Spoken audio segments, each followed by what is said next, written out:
Sud Radio Parlons Vrai chez Bourdin, 10h30, 12h30, Jean-Jacques Bourdin. Bonjour à toutes et à tous et merci d'être avec nous. Parlons Vrai chez Bourdin, 2 heures d'infos, de débats en toute liberté et vos témoignages 0826 300 300 autour de l'actualité. De quoi allons-nous parler ce matin? De la réforme des retraites. Les syndicats unis s'y opposent. Au-delà de l'âge légal de départ, que sait-on des propositions sur la prise en compte de la pénibilité? Que sait-on sur l'emploi des seniors? Et puis, il y a une question qui me revient là. Je lis les interviews de la Première ministre, Elisabeth Borne, ou d'Olivier Dussopt, le ministre du Travail. Je ne vois rien sur la revalorisation des petites retraites. C'était l'une des promesses du président de la République. Dans un instant, le président de la CFE-CGC, la Confédération Générale des Cadres, François Omry. Nous avons le devoir d'aider l'Ukraine à se défendre, répète Catherine Colonna, ministre des Affaires étrangères. La France va livrer des chars de combat légers à l'Ukraine. Merci mon ami, dit le président ukrainien. Il s'est exclamé, merci mon ami, votre leadership rapproche notre victoire, a dit Volodymyr Zelensky dans un message à Emmanuel Macron. Quels sont ces chars? Que valent-ils militairement? Nous en parlerons évidemment. Les cotisations de nos mutuelles vont augmenter de 4,7% en moyenne en 2023. Explication des mutuelles, les remboursements sont en forte hausse depuis 2 ans. Explication tout à l'heure avec le président de la mutualité française qui sera notre invité à 12h15. Les restaurateurs demandent aussi un blocage des prix de l'énergie à leur tour. Un prix fixe. François Braun, le ministre de la Santé, prêt à revaloriser le prix de la consultation des médecins en échange d'efforts pour permettre aux Français d'accéder plus facilement à un médecin. 11h, 12h, notre jeudi politique, 3 députés viendront débattre ici pendant 1 heure sur les sujets du jour, retraite, coût de l'énergie et santé. Et puis à 12h15, les premiers extraits du livre du prince Harry en froid avec la famille royale britannique. Et ça vaut le détour, je peux vous le dire. Bien, parlons de la réforme des retraites avec notre invité François Omry. Bonjour.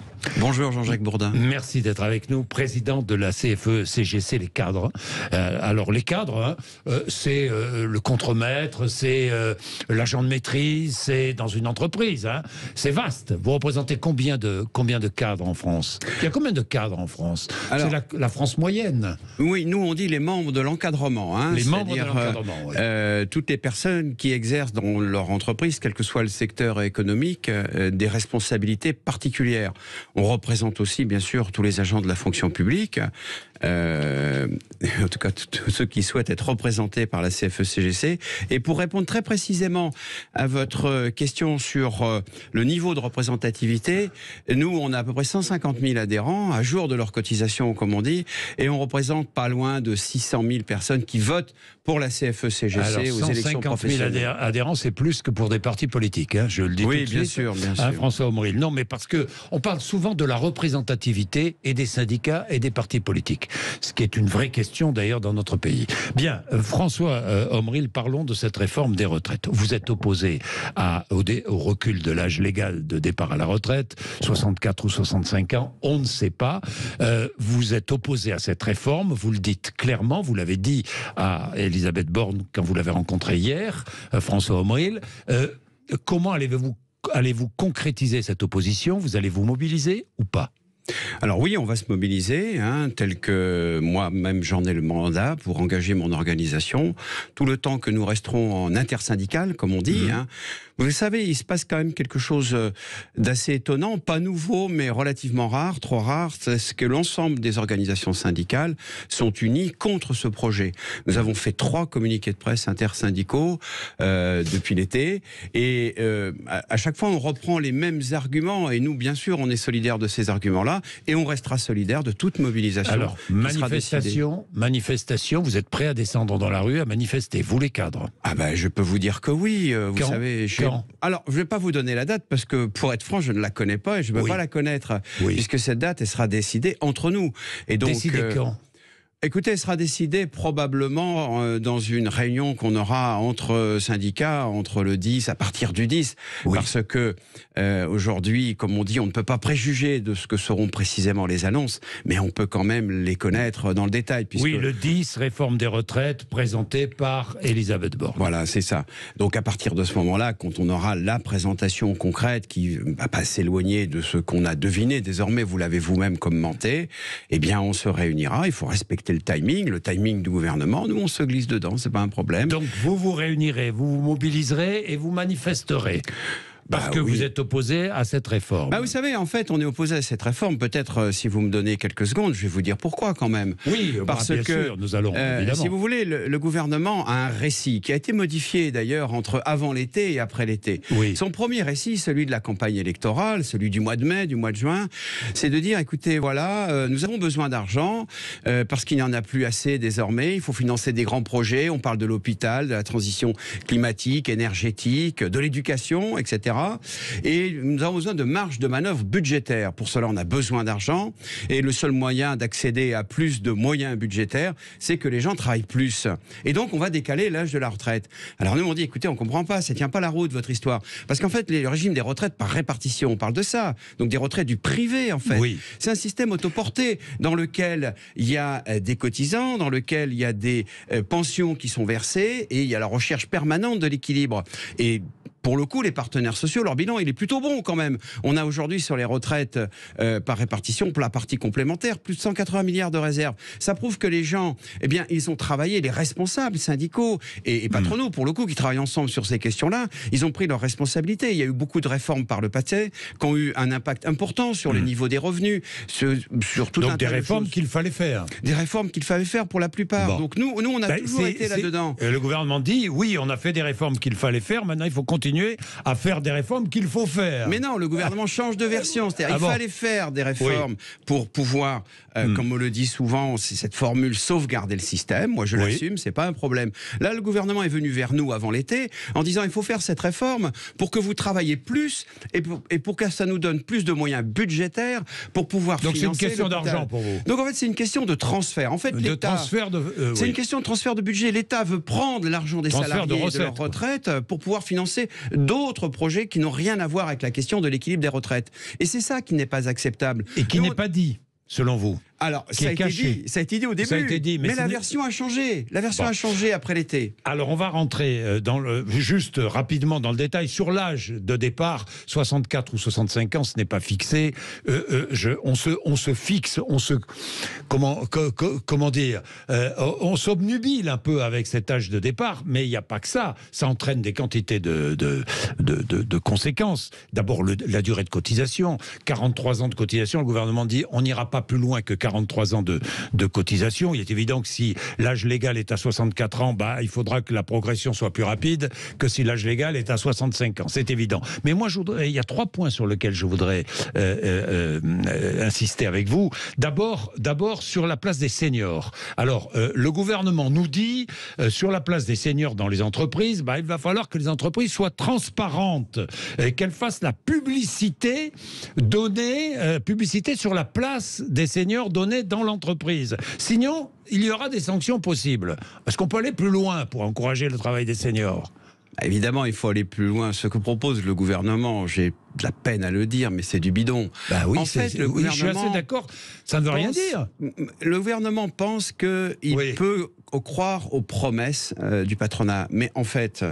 Madame la Première ministre elle-même le reconnaît. Quand on a fait le CICE, le crédit impôt compétitivité emploi, c'était 20 milliards d'euros donnés aux entreprises. Elle devait, en contrepartie, créer 1 million d'emplois.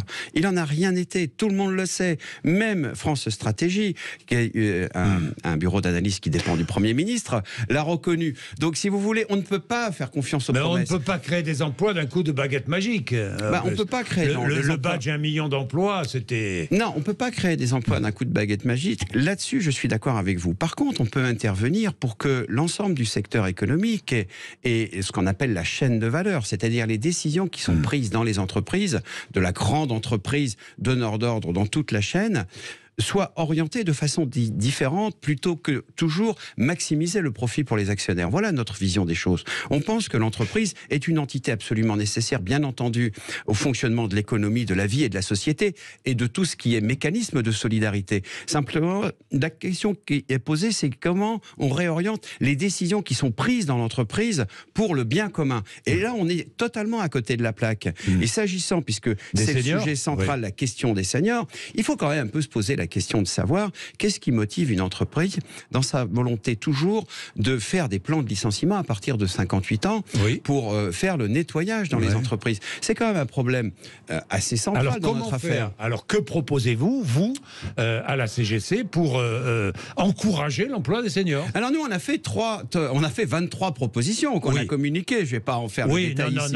Je vais rappeler les trois axes. Je vais rappeler les trois axes. L'axe premier, c'est un axe de santé. On a une problématique de santé à partir d'un certain âge, j'invente rien en disant ça, et on souhaite que pour le coup, les entreprises soient plus responsabilisées en matière de suivi de santé vis-à-vis de leurs salariés à partir d'un certain âge. Et on pense que c'est possible. Après, il y a une question de compétences. Et là, c'est peut-être le volet le plus large, parce que, en fait, tout nous rapproche à la valorisation de l'expérience. Finalement, dans une entreprise, dans l'immense majorité des entreprises, des grandes entreprises, je tiens à le préciser, ce qui n'est pas le cas des petites entreprises. On sait très bien que pour une petite PME, quand le contremaître, vous le citiez tout à l'heure, va partir en retraite, souvent c'est un très très gros problème. Pourquoi ? Parce qu'il emmène avec lui toute la connaissance, toute l'expérience, tout le savoir, toute sa capacité à transmettre. Eh bien, c'est la même chose dans les grandes entreprises. Et on pourrait valoriser ça, justement. Et pour le valoriser, nous, notre option, elle est de dire c'est qu'à partir d'un certain âge, il faut commencer à penser à réorienter les personnes, à leur proposer des trajectoires professionnelles. Mais est-ce qu'il faut obliger les entreprises ? Bien sûr, il faut les obliger. Les entreprises ne répondent qu'à une seule contrainte, la contrainte économique et financière. La coercition, une forme de coercition. Bien entendu. Alors, il ne s'agit pas de leur taper sur la tête. Il s'agit simplement de conditionner les aides qu'on leur fait. Aujourd'hui, l'État participe à hauteur de plus de 150 milliards à la contribution du fonctionnement des entreprises. Moi, ça m'est égal de savoir si c'est trop ou si c'est pas assez. C'est pas le problème. Simplement, je dis que quand la collectivité nationale contribue à ce point à aider les entreprises, on est en droit quand même d'attendre d'elle qui est une forme de retour finalement dans la façon dont elles les utilisent. Juste un point, les 8 milliards d'exonération de la CVAE, c'est quand même 8 milliards donnés tout de suite, cash, sans aucune condition, alors même qu'on était en plein débat sur la question justement du régime de retraite. C'est quand même pas compliqué de dire aux grandes entreprises, écoutez, vous savez quoi, vous avez en permanence la main tendue, vous demandez des aides, etc. Eh bien, on va vous les donner. Mais si vous n'avez pas des résultats concrets en matière de maintien des seniors dans votre entreprise, eh bien, on va vous les enlever. On va vous les enlever. Et c'est pas compliqué. Voilà, on conditionne les aides. Mais bien sûr. C'est ce que vous demandez. Bien, en ce qui concerne la pénibilité, je ne vais pas entrer sur le fond du sujet, on aura l'occasion d'y revenir, évidemment, mais ça sera l'un des volets clés de cette réforme des retraites. Certains demandent une automaticité d'un départ anticipé à la retraite sans passer par un avis médical. Vous êtes favorable à ça ou pas ?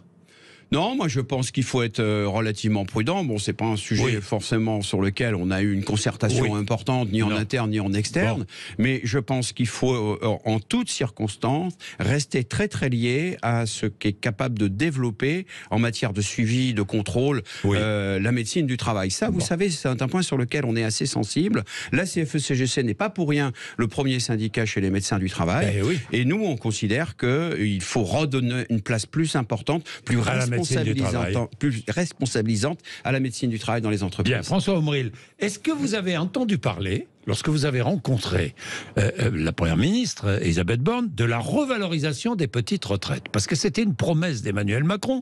Mais moi, dans toutes les interviews que je lis depuis quelques jours, ça a disparu. Bien sûr, mais ça fait partie, j'ai participé à un débat il n'y a pas longtemps, ça fait partie de l'argumentaire classique pour faire passer une réforme douloureuse et injuste que de dire qu'on va travailler sur la justice sociale. Et donc de dire, rendez-vous compte, il y a des petites retraites. La réponse, elle est que oui. Il y a aujourd'hui des gens, bien que, quand même, grâce au La promesse d'Emmanuel Macron, c'est 1 200 €. D'abord 1 100 €, maintenant on est passé à 1 200 €. Mais c'est une promesse de 1 200 € déjà pour une carrière complète. Et on sait déjà qu'il existe aujourd'hui une loi qui avec un minimum contributif. Qui n'est pas appliqué d'ailleurs. Et qui n'est pas appliqué. Donc moi je pense que dans notre affaire, et pour le coup, si vous demandez l'avis de ma centrale, oui, il faut effectivement considérer qu'en deçà d'un certain seuil, vivre en retraite n'est pas possible. Et je pense que c'est tout l'honneur de la France, déjà, d'être aujourd'hui le pays dans lequel les personnes âgées en retraite sont les moins pauvres du monde, mais de continuer cette avancée-là. Donc dans la loi, il faut fixer un minimum, quoi, une retraite minimum. On peut fixer un minimum, mais ça ne résout pas toutes les questions. Parce que non, c'est là, vrai. La question que je pose, c'est de savoir qui paye pour ça. Oui. Parce que dès l'instant qu'on parle de solidarité, pour pouvoir offrir finalement, donner aux personnes en retraite les moyens de vivre décemment, et il faut quand même se poser la question de savoir qui va contribuer à ça.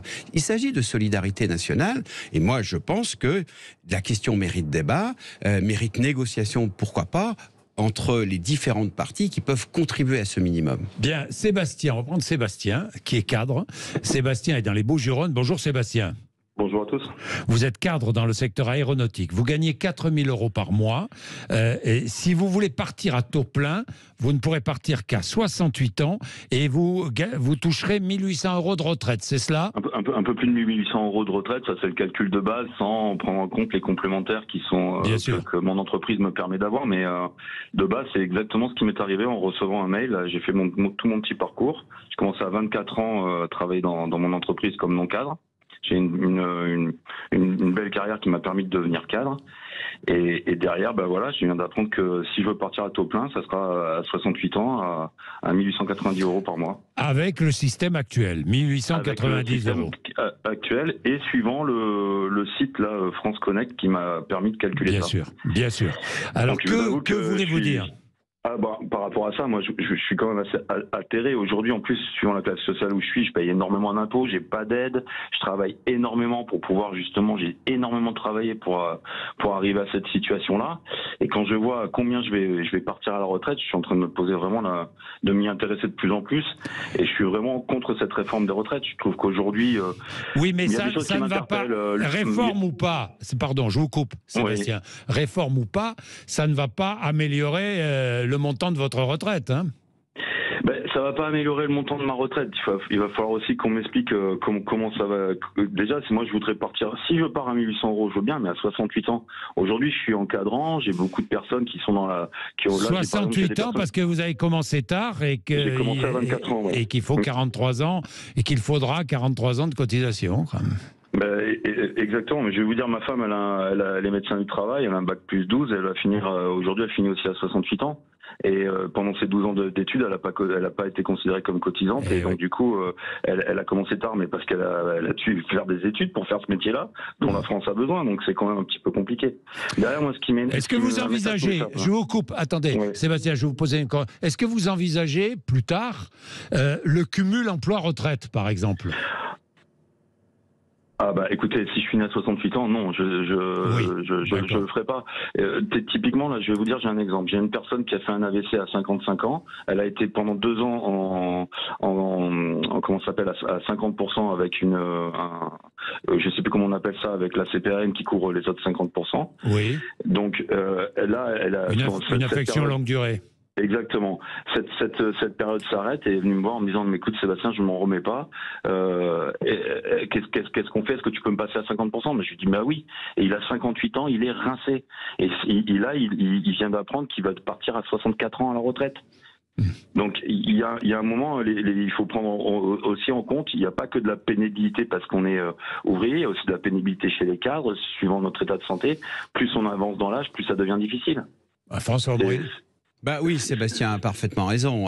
C'est aussi un des points qu'on plaide souvent, c'est que les risques psychosociaux, les fameux RPS, c'est pas une invention, c'est pas une vue de l'esprit, c'est la réalité concrète de la difficulté qu'il est toujours croissante à exercer ses responsabilités, parce qu'en fait, la pénibilité, elle est de toute nature. elle est effectivement très très forte pour les gens qui font les postes, pour les gens qui soulèvent les charges lourdes, etc. Je ne veux pas mettre à distance cette question-là, au contraire, je veux soutenir les revendications là-dessus. Mais je prétends aussi qu'il y a une pénibilité forte aujourd'hui à exercer son travail, avec de fortes responsabilités, dans un dispositif, dans un encadrement, dans une organisation dans laquelle c'est toujours de plus en plus difficile à exercer ses responsabilités parce qu'on ne vous en donne pas les moyens. Et donc aujourd'hui, vous avez des gens qui font du burn-out, etc., qui, à partir d'un certain âge... Il faudra prendre en compte, dans une éventuelle réforme, il faudra prendre en compte absolument... Mais c'est notre revendication historique d'inscrire les RPS au tableau des maladies professionnelles. Et sur ce sujet-là, les gouvernements font l'autruche. Et moi, je dis que les questions du stress et des conséquences cliniques du stress, c'est l'amiante de demain. Et il faudra faire extrêmement attention, il faut être prudent.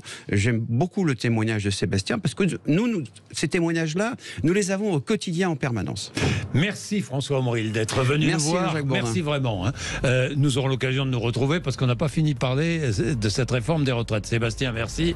Il est 10h49, vous êtes sur Sud Radio pour savoir et comprendre. Tiens, la France va livrer des chars à l'Ukraine. Mais quels chars ? Que valent-ils militairement? Nous allons tout savoir dans un instant avec notre prochain invité, Pierre de Jong, ancien colonel des troupes de marine, vice-président de l'Institut Thémis, spécialiste de l'armement. Il est 11h moins 10.